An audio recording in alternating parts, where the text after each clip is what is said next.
So far in the adventure of English, we've traced the story of the language through its first 1,000 years, from the 5th century to its great flowering at the time of Shakespeare.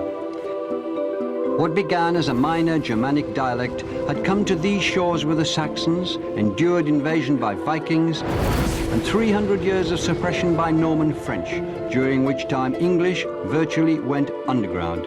It had even toppled Latin as the language of worship and philosophy, and by the Elizabethan age, English completely dominated this sceptred isle.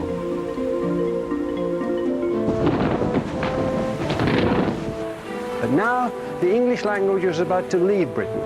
In the next 4 programs, we'll tell the story of the way in which English became Britain's greatest export, some would say gift to the modern world, and how it became a global language. We shall see how English travelled to India, where it encountered scores of other more ancient languages, including Sanskrit, which did much to mother our own tongue. Yet even at the end of our imperial rule in the mid-20th century, English remains in India as a major unifying tongue. We'll follow it to the West Indies, where new English dialects have been spawned, as rich and vigorous as the native ones used by Thomas Hardy and D.H. Lawrence. And to Australia, where once exiled English now reaches back to influence the youth of the mother country. But first to the New World, where 17th century Puritan English stubbornly beat off opposition from native tongues and rival European powers to become the language of what was to grow into the greatest country on earth, America.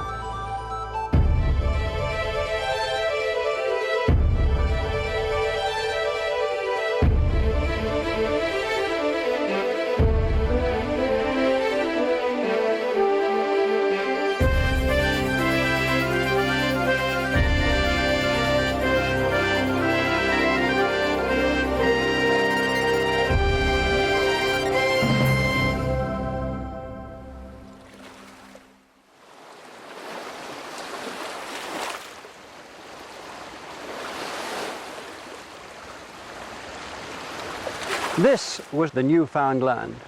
To the first settlers' eyes, this was a vast and it seemed empty space.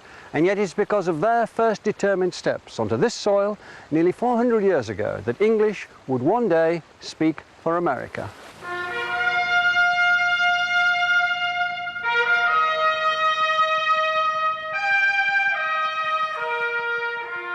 This is Plymouth Rock.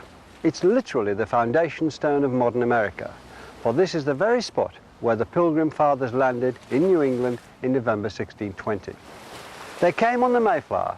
They were religious separatists, and they were here to create a new community where they could worship as they wished. They bound themselves to an oath, the Mayflower Compact, swearing to found a colony for the glory of God and the advancement of the Christian faith. They were, above all, people who lived by the word of God in English. They came from a hard-line Puritan religious tradition which had been persecuted and reviled. They'd been tortured and murdered for their faith in an English language Bible. And to them, that Bible, that language, meant life itself. They weren't the first people on the continent. Native Americans had been here for 30,000 years, and the woods and the plains rang with the sounds of hundreds of their languages. When the Pilgrim Fathers looked around them, instead of a new Eden, they saw what they described as a hideous and desolate wilderness, full of threat and danger. And for the season, it was winter. And they that know the winters of that country know them to be sharp and violent, and subject to cruel and fierce storms. Dangerous to travel to known places, much more to search an unknown coast. Besides, what could they see but a desolate wilderness, full of wild beasts and wild men? And what multitudes there might be of them, they knew not. They were cold, hungry, and prey to sickness. Nearly half of the company of 144 died that first winter. It wasn't going to be easy to turn their oath into reality and to give English its toehold on the land. The Pilgrim Fathers had one advantage, though. They had come here to stay, and they wanted their settlement to be English. New England, they were to call it, but True England might have been more accurate. Their first move was to build a settlement, recreated here, Plymouth Plantation. They lived in terror of the supposedly wild men in the wilderness outside. But before they could even do that, they were to owe their survival to one of those wild men, and an extraordinary encounter with the English language. And whilst we were busied hereabout, we were interrupted. For there presented himself a savage, which caused an alarm. He very boldly came all alone up to the houses, where we intercepted him, not suffering him to go in, as undoubtedly he would, out of his boldness. He saluted us in English, and bade us welcome. So, welcome was the first word spoken by a native that the Pilgrim Fathers understood. The man who'd come out of the wilderness had picked up some words from the English fishermen who worked the coast. Even more extraordinarily, he was able to introduce them to Tisquantum, or Squanto as he became known. He is the most important man in this chapter of the adventure of English. He'd been kidnapped by English sailors 15 years before, taken to London where he was trained to be a guide and interpreter and learned English. Then he managed to escape on a return visit. To the colonists, it must have seemed like a miracle. It was the most unlikely of all coincidences that they should have settled near the tribal home of the man who was almost certainly the only English speaker for hundreds of miles around. But for their extraordinary good fortune, the whole history of America might have been very different. For Squanto saved the colony, and who knows, gave America the English language. Squanto taught the settlers how to farm the unfamiliar land, and he got them through that terrible first New England winter. It's almost certain that without him, sickness and hunger would have wiped out the settlers. Against all odds, the English colony had been saved by an encounter with the English language. The adventure had planted its roots in American soil.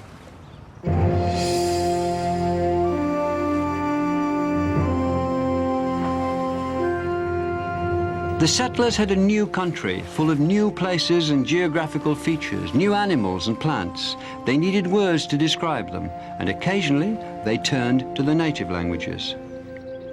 Skunk was derived from the local language, and squash for the variety of pumpkin grown here. Squaw, meaning young woman, was a local word, as was papoose, a young child. And wigwam was another early borrowing from the local languages. But what's really remarkable is not that these words did enter the English vocabulary, but how few of them there were. For centuries, English had been borrowing words in their thousands from Latin, Danish, French, and every other language it had come into contact with. But here, faced with the richness of an entire continent, the English borrowed words not in thousands, but in handfuls. The writings of the Founding Fathers here run to thousands of pages, but contain less than a dozen borrowed Indian words. So why are there so few? In a strange new country, the English settlers may have taken great comfort in making the objects around them at least sound familiar. Look at the names they gave the local terrain: Falmouth, Yarmouth, Boston, Cambridge, Billericay, Bedford, Taunton. They were trying to recreate the English shires in the American wilderness. And perhaps there was desperation here, as well as determination. But through language, their own, they would survive, as they had in the old country. So they put a wall between themselves and the native world. In the end, we must conclude that they were here to impose their habits and their language on the land, not to be changed by it. Words, God's good English words, were at the heart of the lives of the settlers here. Improper speech was a crime. Blasphemy, slander, cursing, lying, perjury, railing, reviling, scolding, swearing, threatening, treason, and defying authority were all offences. The colonists were trying to control the language, and this set the pattern for their teaching of English. And as New England grew, this was how they did it, with the New England Primer. A. In Adam's fall, sin to all. B. Heaven divided the Bible mind. C. Christ crucified for sinners died. D. The deluge drowned the earth around. E. Elijah From the very beginning, Americans took immense care over the correct teaching of English. It was taught well and in a way that was highly religious, and this set the tone as English spread. It wasn't all going English's way, though.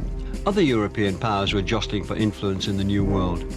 Delaware, where a Swedish settlement had taken root, was conquered in 1655 by the Dutch Admiral Peter Stuyvesant and incorporated into the Dutch New Netherlands. His base, New Amsterdam, was in turn conquered by the British in 1664 and renamed New York. There was rivalry with the French, which turned into war. When it finally ended in 1763, Britain was given sole claim to the east of the continent and took a grip on the north in Canada. Even the Spanish colony of Florida came under British rule. But perhaps the real edge that gave English a stronger presence than the other European languages came not through the gun, but through the ploughshare. The Spanish, on the whole, concentrated on sending armies and priests to the New World and taking gold. The French were interested in sending fur trappers and trading with the natives. It was only the English who continued the spirit of the Pilgrim Fathers and came to stay. Persistence and sheer weight of numbers eventually ensured that English, not Spanish, Dutch or French, would be the language heard from the Atlantic coast to the Appalachian Mountains. But as English spread, it also started to develop a character of its own, to drift away from the language spoken in England. There was already the beginnings of the tomato-tomato problem. In some cases, meaning shifted. The English shop had become an American store. Lumber meant rubbish in the old country. To Americans, lumber was, and still is, cut timber. And haul came to mean to transport in a vehicle, not, as in England, to move by force. American English was also developing its own sound. The first settlers had come from various parts of England, each with its own regional accent. But no single accent dominated. As they talked to each other, the variety very quickly became a blend. To this day, there's only a tiny variation in accents across America compared to Britain, and the further west you go, the more true that becomes. By the middle of the 18th century, the absence of regional pronunciations and dialect words was being noted approvingly by upper-class British visitors, who regarded all such variations as vulgar. In 1764, Lord Gordon wrote, "The propriety of language here surprised me much, the English tongue being spoken by all ranks in a degree of purity and perfection surpassing any but the polite part of London." It's a sentiment that would be repeated again and again, that the Americans didn't just speak good English, they spoke it better than the English themselves.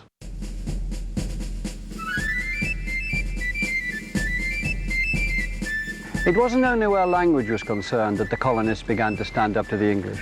Tension was growing between them and the Crown. In 1775, here on this bridge at Concord in Massachusetts, 75 American volunteers confronted 700 British troops. One of them fired what has ever since been called, with a touch of hyperbole, the shot heard round the world. Revolution had begun. A year later, 13 colonies declared their independence and did so in perfect, what we might call classical English. We hold these truths to be self-evident, that all men are created equal, that they are endowed by their Creator with certain unalienable rights, that among these are life, liberty, and the pursuit of happiness. John Adams, who had become the second President of the United States, wrote of a future in which all Americans spoke the language equally well, in which eloquence would be the way to high office, and no one would be excluded because their speech betrayed inferior origins. It was the birth of a democratic ideal that's still part of the American myth, that anyone can become president, and everyone would have a presidential vocabulary and accent. This was no longer the King's English, but perhaps the people's English, and they wanted to set it in stone. This is another foundation of America, not a rock, but a little blue book. It was written by a schoolteacher called Noah Webster. Through the last years of the 18th century and the 19th century, it was sold in countless general stores like this one, stacked among the tins of molasses and sacks of beans, the snake oils, paraffin lamps and shovels. It soon became known as the American Spelling Book, or the Blue-Backed Speller. It sold at 14 cents a copy, and in its first 100 years it sold 60 million copies, more than any other book in American history with the exception of the Bible. This is one of the most influential books in the history of English. first word is academic. The first sound is A-C. Ac. Perfect. The next part is D-E-M. Dem. I-C. Ick. All together? Academic. Democratic. D-E-M. The hundreds of words and model sentences in Webster's book have been repeated by millions of children on countless occasions. All together? Democratic. Very nice. And the practice is thought to have changed the sound of the language. To this day, Americans tend to pronounce words with a far more even emphasis than the English, and in particular than the clipped vowels of the English aristocracy, whose influence Webster wanted to oppose. Where the English say cemetery, the Americans have cemetery. English laboratory, American laboratory.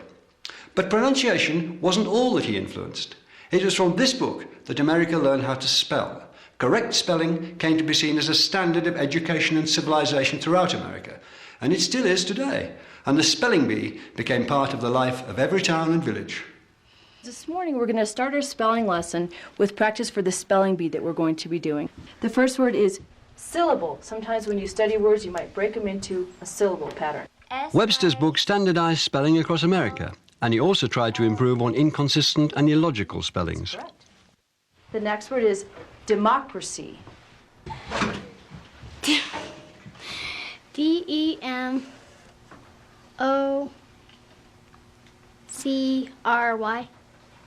Under Webster's system, honor, color, and a score of similar words lost their U. Double letters were reduced to single ones, like the L in traveller or the G in wagon. ER replaced RE as the ending of theatre or centre. Defence with the C became defence with an S. Axe lost its E. Axe. A-X. Perfect. I see you've all been doing your homework. England had made the language, but America had begun to claim its future. By the 1820s, East Coast America was presenting itself confidently as the guardian of English, beating off vulgarity and fashion. There was even a cheeky motion proposed in the House of Representatives to invite the sons of the English aristocracy to come to America to learn how to speak properly. Americans felt they'd kept the English language pure for 200 years, so pure that they were still using words the English had dropped, words like a greenhorn, burly, deft, scant, talented, and likely. Americans still say sick to mean ill, not just nauseous. They say fall, meaning autumn, just as the English did once. And when Americans say I guess, they're using a form of words that would have been familiar to Chaucer, yes. And they denied that they were changing the language. When Webster published his groundbreaking American dictionary in 1828, he claimed that this, contained less than 50 terms that were new to the country. Here was America claiming to preserve English in all its past glories, to have erected a barrier against change and corruption. But they could no more exclude these natural developments in the language than the first colonists could hide behind their stockade from the world beyond. John Adams had predicted that America would drive the English language into a great future. His vision was prophetic, but the language would be very different from the measured East Coast tones that Adams had known. American English was going west and going wild.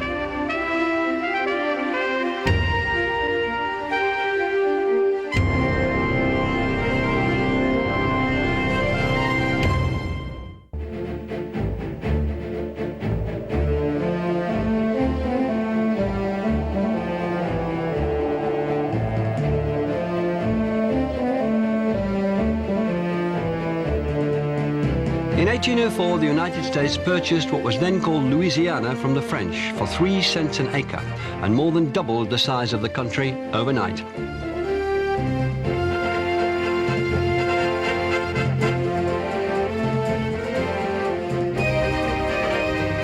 And these lands were nothing less than the whole American heartland, the great plains and prairies drained by the Mississippi River and its tributaries like the Missouri, Ohio, and Tennessee. It stretched all the way from New Orleans in the south to the Rocky Mountains and what is today the Canadian border in the north.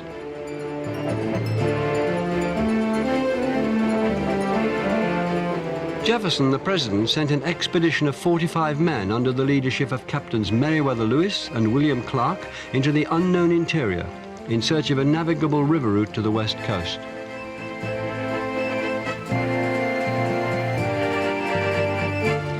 Lewis and Clark's expedition became one of the epic journeys in the history of exploration. It started here in St. Louis, on the great junction where the Mississippi and the Missouri rivers come together. Lewis and Clark were army-trained frontiersmen, backwoods specialists, and because Jefferson insisted on daily journals being kept, their expedition was recorded not in the Puritan language of faith, nor in Webster's urbane prose, but in the practical language of the frontier.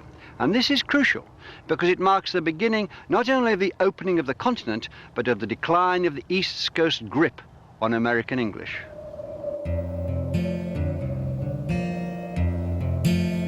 We finished butchering the buffalo, and on my return to camp, I trod within a few inches of a rattlesnake, but fortunately escaped his bite. We also passed another creek and a very bad rapid which reached quite across the river. A female elk and its fawn swum down through the waves which ran very high, hence the name of Elk Rapids, which we instantly gave this place. Opposite to these rapids there is a high bluff, and a little above on the larboard, a small cottonwood bottom in which we found sufficient timber for our fires and encampment. These are words peculiar to America or in a peculiarly American use. In England, a creek is a tidal inlet. In America, it's broadened its meaning to cover all manner of streams. Adjectives turn into nouns, rapid into rapids. And bluff was coined here to describe flat cliffs. Rattlesnake was another of those descriptive combinations of English words, as was cottonwood. And elk is one of the words imported from England and applied to a different beast. Buffalo, though, had been an English word for over 2 centuries, imported from a Portuguese book about China. Lewis and Clark's journals include not Webster's 50 words peculiar to America, but over 2,000 of them. Most are names of objects, a great catalogue of flora and fauna and man-made items that were new to English eyes. Words like hickory, hominy, maize, moccasin, moose, opossum, pecan, persimmon, toboggan are derived from native languages, as well as more obscure words like kinnikinnick, a mixture of leaves for smoking, pemmican, a preserved mixture of meat, fat and berries, and tamarack, a kind of larch. Others are English coinages with descriptive properties of their own. The whippoorwill, a bird named by the sound of its call, or the mockingbird, a name inspired by its habit of imitating other birds' songs. And there are hundreds of names made by combining existing English words from black bear, bluegrass, bottomland, backtrack, box alder, brown thrush, buckeye, bullfrog, bald eagle, and blue jay, to sapsucker, snowberry, snowshoe, sugar maple, whistling swan, timberland, tumblebug, turkey buzzard, and yellowjacket. But this was just the beginning.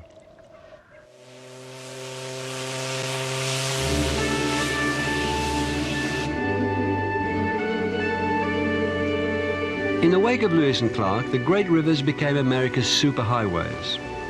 Once, this quayside in St. Louis, the gateway to the west, bustled with scores of paddle steamers taking new settlers to the new lands. This was the hub of the frontier in the 1830s and 40s. The very word immigrant is an American invention. Vast migrations of people had never been a huge factor in the old world, but it was the defining experience of the new one. And new settlers brought new linguistic energies. The Pilgrim Fathers had come primarily from the south and east of England, but 2 centuries on, Americans were as likely to come from Scotland, escaping the aftermath of the Highland clearances, or from Ulster, often driven out by famine, high rents, religious intolerance, or simply looking for the chance to make a new and better life.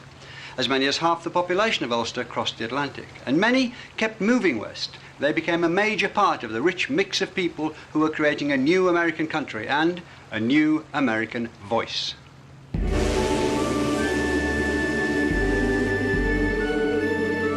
Scots and Irish brought new words and expressions to America.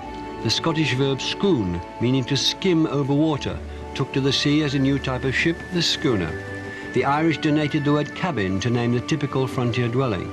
They also brought dead, as in dead straight, and the similar use of plumb and right came to America through use by both Scots and Irish, as did the habit of sticking an A on the front of verbs like a-going. The old French presence too is apparent everywhere along the Mississippi. It's there in the place names from New Orleans, Baton Rouge and Lafayette in the south to St. Louis, Cape Girardeau and Belleville further north, and towns ending in the French suffix ville are everywhere. Edwardsville, Greenville, Jacksonville, Clarksville. The French gave us the name of one of the great Western institutions, the hotel. America took a word the French had given to a grand private house or a municipal building and turned it into the name of a new invention, a palace for all the people, far grander in ambition than the inns and taverns that offered rest to travellers in England.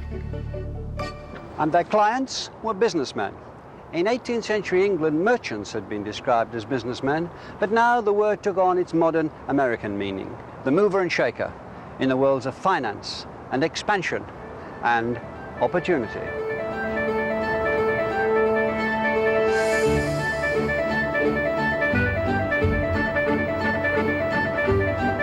The country was on the move and on the make.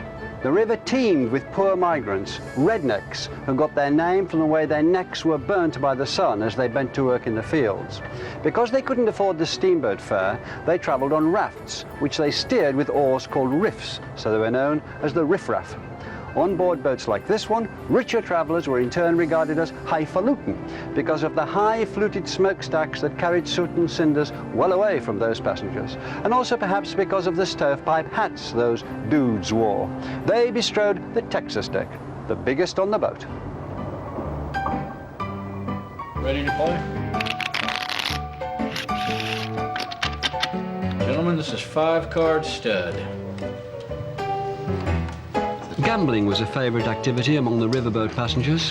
Pass the buck and the buck stops here both come from such card games. The buck was a buckhorn-handled knife passed round to show who was dealing.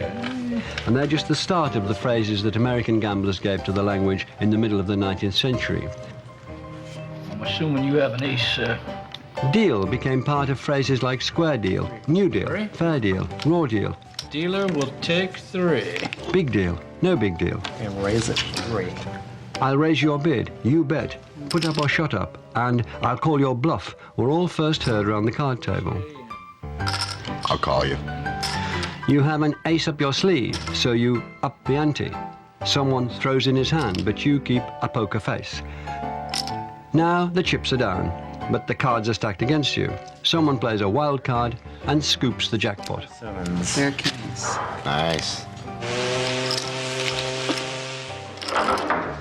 Cheers. Gambling and drinking spread across the West, no surprise there. This was a very different frontier from the original one at Plymouth, and nothing added more slang words and phrases to the language than alcohol. Barroom and saloon both entered the language, soon followed by bartender and set 'em up. Measures like a snifter, a jigger and a finger all came from the bars of America. And bootlegging comes from the practice of hiding a flat bottle of whiskey in the leg of a boot to be sold illegally to the natives. And there were literally hundreds of terms for drunk. Even before the Revolution, Benjamin Franklin listed 229 of them, minted in America, including, he's casting up his accounts, his head is full of bees, he sees the bears, he's cherry merry, he's womble-cropped, he's halfway to Concord, he's ate a toad and a half for breakfast, he's grotable, he's globular, he's loose in the hills, he's intoxicated, he's juicy, he clips the King's English, he sees 2 moons, he's nip-topsical, he's oiled, he's like a rat in trouble, he's double-tongued, he's trammelled, he's got the Indian vapors, he's out of the way, he's very weary.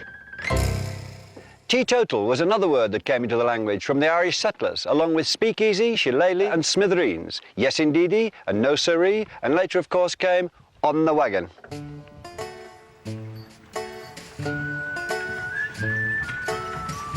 Westward expansion had long been the cause of land disputes between the settlers and the natives, and once they left the great rivers for the wagon routes like the Oregon and the Santa Fe trails, contact and often friction between migrants and Indians increased.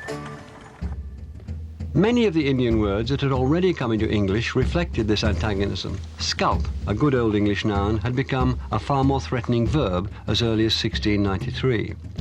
Tomahawk was another early addition to the language. So were warpath, war whoop, war dance, and long knives, an Indian word for white man, and firewater, the term they gave to alcohol. Phrases like no can do or long time no see are literal translations from Indian languages.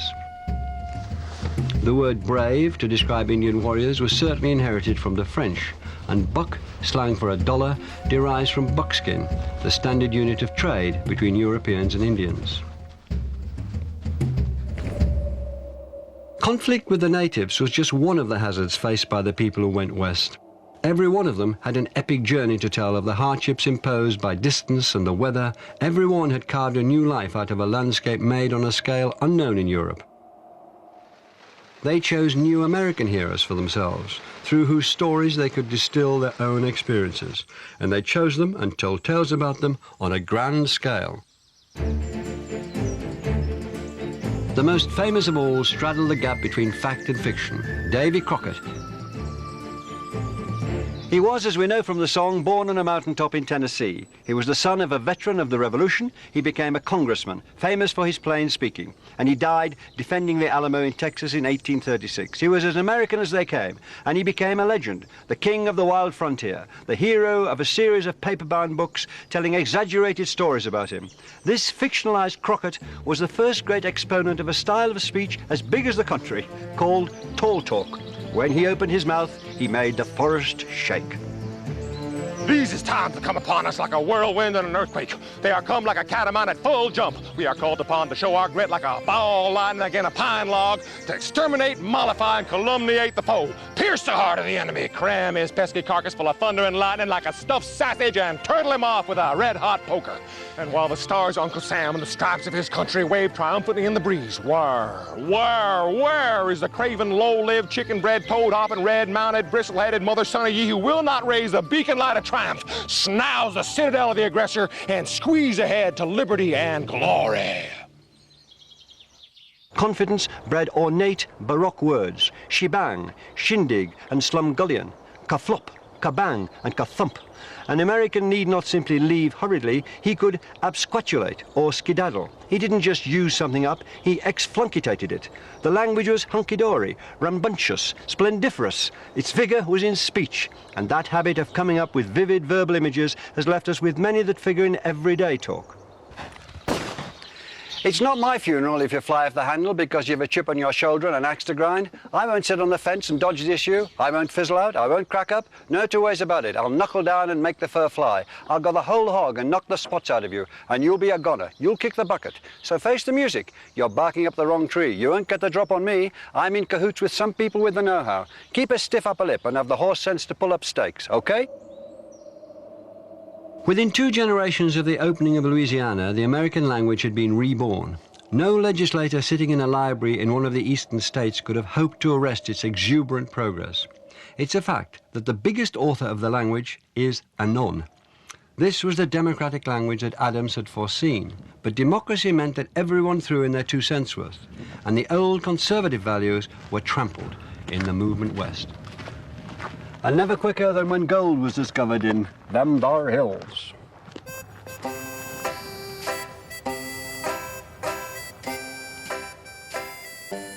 Gold fever brought tens of thousands of people from the eastern states, and their letters home were loaded with new words. Prospector was one.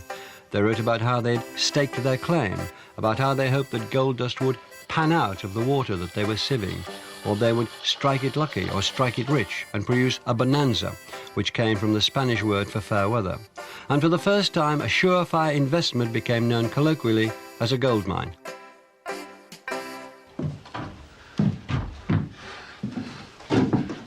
And the gold rush gave us 2 words that became far more famous in the 20th century. When a certain Levi Strauss started to make hard-wearing clothes for miners, he used a cloth called jean fustian, originally made in Genoa. Levi's and jeans have been as American as Stars and Stripes ever since.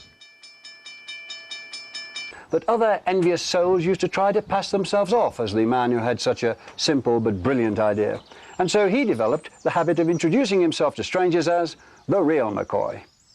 He gave the world a catchphrase, and he also gave it the cowboy.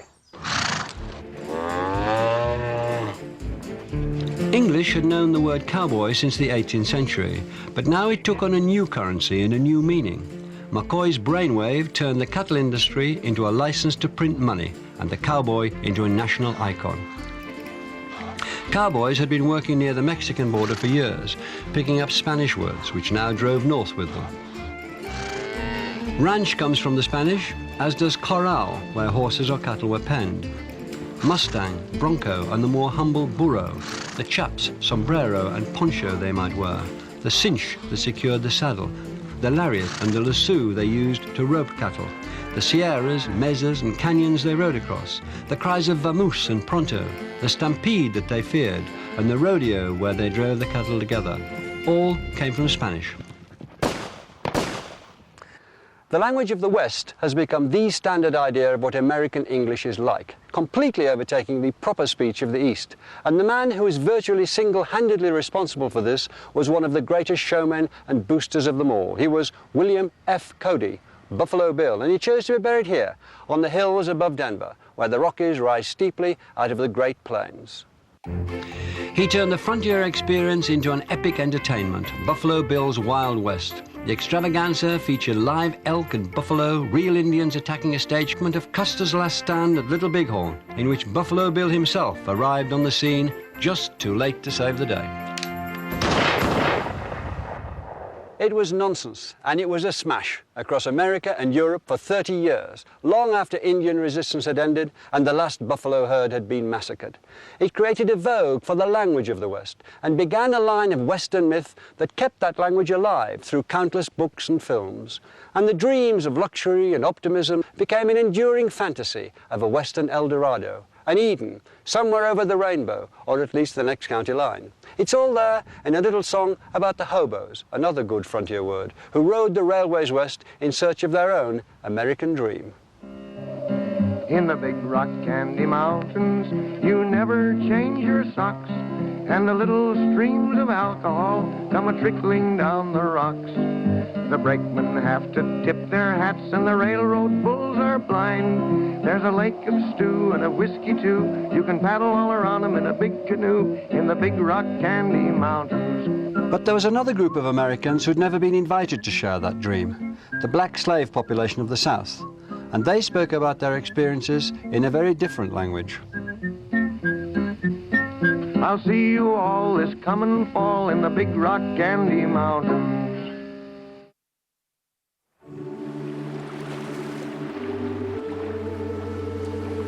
This is Sullivan's Island, a little patch of land in Charleston Harbor off the coast of South Carolina.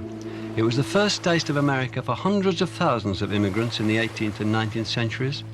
But the immigrants who came through here hadn't chosen the American dream of a better life. They had been sold into slavery. Sullivan's Island was a holding pen for imported slaves. Between half and two-thirds of them entered America here, before being sold on mainly to work on the cotton plantations. There's no Statue of Liberty here, just this plaque, erected in 1999 to commemorate their arrival. They came here from the countries of West Africa and from plantations in the Caribbean. Slaves who spoke different languages were put together on the same sea voyage here to stop them plotting together to seize control of the ship. So on ship and on shore, there was a great babel of languages. The slaves had to find a tongue in which to talk to one another and to their masters. It was English, but English very heavily influenced by African ways of talking. Then you all get home and put his board and get it all stuff in the sack. Yes, next thing you know, the man and knock on the door. Yes, sir. So you would have spent out in the creek just now? Yes, sir. Just come up the creek, sir. Yeah. I tell them, say you take the gullah out of your fake and anything, you have a spot of tea. The language these people are talking is Gullah, which has survived as a distinct variety of English here around the South Carolina islands. This fella come here and walk up on the bank and say, what are you doing up on that bank there? And he said, don't you notice it's thought by many people to be the closest we can get to the kind of language that would have been spoken by the slaves in the 18th and early 19th centuries, and that this is the origin of modern Afro-American vernacular. After John get off about 50 feet off, and John look over there, and he go on his boat, and he look, his boat done sank down. He start hollering, hey, help, help. John said, I ain't rough as shit. We put together varying African words along with Elizabethan English and came out with something that sounded like a this year when Hana the Yeti we talk like a this. So sometimes people think maybe it's English, then they go, but not quite. There were Igbos, Mandinkas, Malinkes, Yorubas, Golas, Gidzi, Afik, Mende that were all kidnapped, captured, and then isolated together on these islands during enslavement. Once the slaves reached the plantations, they lived in cabins like these beside the main house. Here, many words that came into Gullah from African languages have found their way into standard English. Words such as banana, which comes from the Wolof language spoken in Senegal, and voodoo, traceable to an African word for spirit in the language spoken by the Yoruba people. Other African words which have entered standard English include the animals zebra, gorilla and chimpanzee, the musical terms samba, mambo, banjo and bongo, and the food and plant names guba, meaning peanut, yam and gumbo, meaning okra. African compound words were translated, giving English terms like badmouse. And nitty-gritty originated as a term for the grit that accumulated in the bilges of slave ships. As well as vocabulary, Gullah employs some grammatical features that differ from standard English. If someone say, "Hunter going for do that," I be done do 'em. Okay? So they're asking, are you going to do it? I already did it. And I did it a long time ago, essentially, is what you're saying. I be done do 'em. I done do that. You see? So if you hear somebody say, I done do that, that means they did it and they did it a long time ago. And why are you asking me it? Or again, basically. So it's a lot more going into it. So if someone said, well, Hunter going over there, Hunter done yet, they say you're going over there. I be done yet that. But it done do that too. But I been going there, but it ain't be did it. Why Hunter ain't be did it? When I be did it, Hunter ain't be did it. You see? So it's like, well, you were going over there. Yeah, I already went there. But when I went, you weren't there. But I was there. But you're right. I wasn't there when you were there. Phrases like these have a rich and economical expressiveness. In other ways, Gullah and other black Englishes have stripped down their grammar. They drop verbs like is, use don't where standard English says doesn't, and omit the apostrophe and s that standard English uses as a sign of ownership. This kind of simplification is common when languages meet and emerge as a new hybrid. It's exactly what happened when Saxons and Danes dealt with each other in England in the 9th century and changed English grammar forever. But in this case, the changes were mistakenly taken by many white observers as evidence that black speakers just hadn't got the intelligence to speak the language properly, that they were simply trying and failing to copy white speech. In fact, they were adding to the language. Now listen, you know, some people say they're your friend and thing, but they ain't always your friend. Like that bird rabbit, that boy know he ain't nothing to him. You hear what I say? That cutter was slow motion, and that bird rabbit just as slick as him wanna beat. But black speakers had their own tradition of performances that showed just how flexible and expressive their language was. They told stories, and they're still told today. And now Hong Tong come, and oh, I tell you, Brer Rabbit, he'll take off and lickety split. Brer Rabbit is a direct descendant of animal tricksters who feature in African folklore. I say, Brer Rabbit, you to tell the truth about Cutter? He said, yes, sir, ma'am. I say, you lie, ting, ain't no truth in you. Ain't no truth in you, no way. But folktales weren't the only thing that fueled dreams of freedom. With English, the slaves had learned Christianity. White society thought it would teach obedience. The Bible became as central to the lives of the slaves as it had been to the first settlers in New England. But the message they found in it wasn't obedience, it was liberty. Once again, the Bible in English became the book of freedom. Yeah, Jesus calling. All I want for God. Yeah, Jesus calling. All I want for God. And he's calling for the sinner. All I want for God. Oh, children, una back for get ready. Jesus be coming back.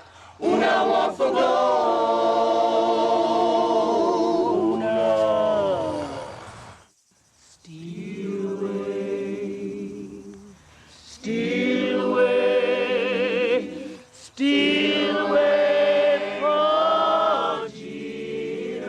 By the first decade of the 19th century, the American states in the North had abolished slavery.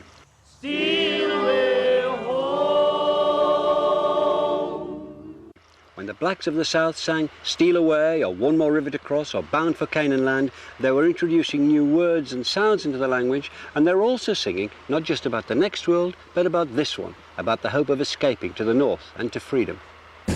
The chains of slavery were rusting, and on the 12th of April 1861, in the early hours of the morning, shots were fired at Fort Sumter in Charleston Harbor, just behind me.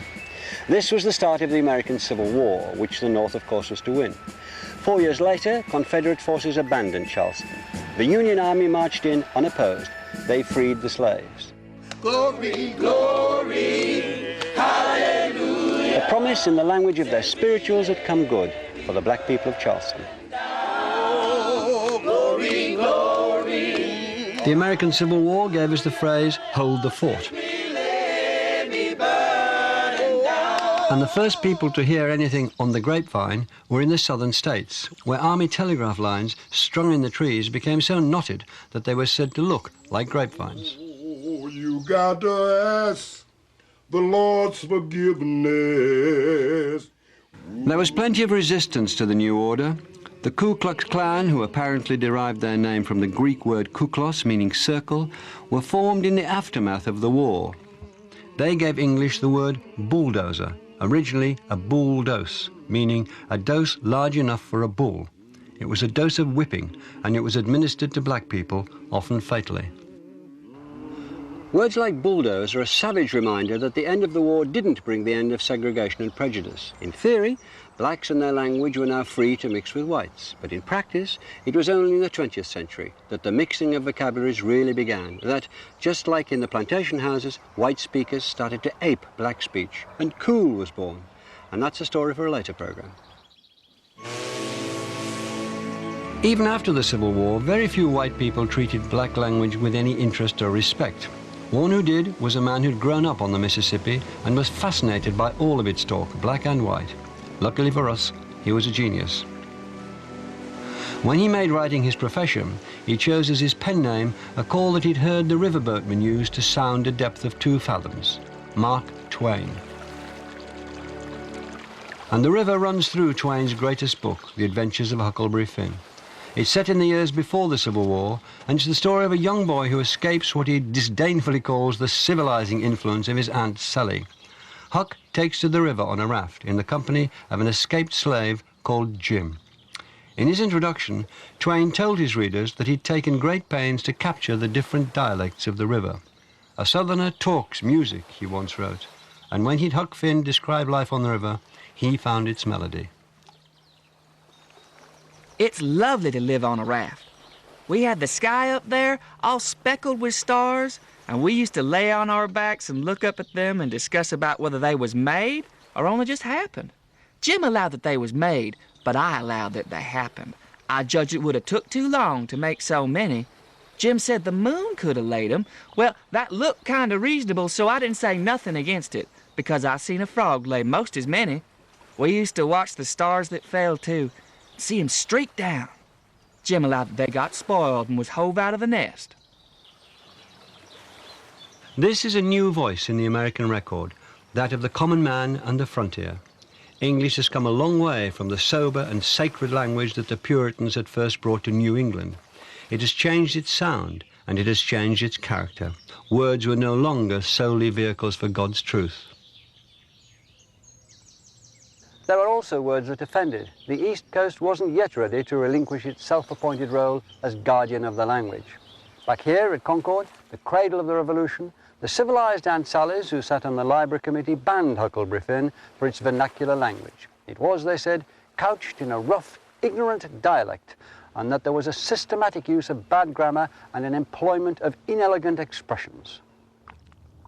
But though the Library Committee might call Twain's language vulgar, it couldn't ban the vigor of English that had grown up away from the East Coast, American English.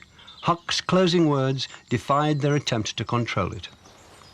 There ain't nothing more to write about, and I am rotten glad of it, because if I'd have known what a trouble it was to make a book, I wouldn't have tackled it and ain't a-going to no more.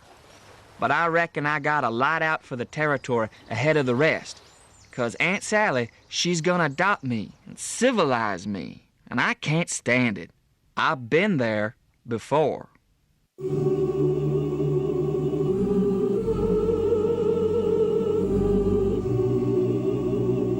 And the vigor continued to increase in the late 19th century. New waves of immigrants flooded into America. Germans, Italians, Greeks, Russians, Jews, from all across Europe they came to a land that promised to give a new home to the tired, poor, huddled masses, longing to breathe free. To become American was their dream, and for almost all of them, that meant that they wanted their children to speak the language of the new country. They would power the adventure of English into the 20th century.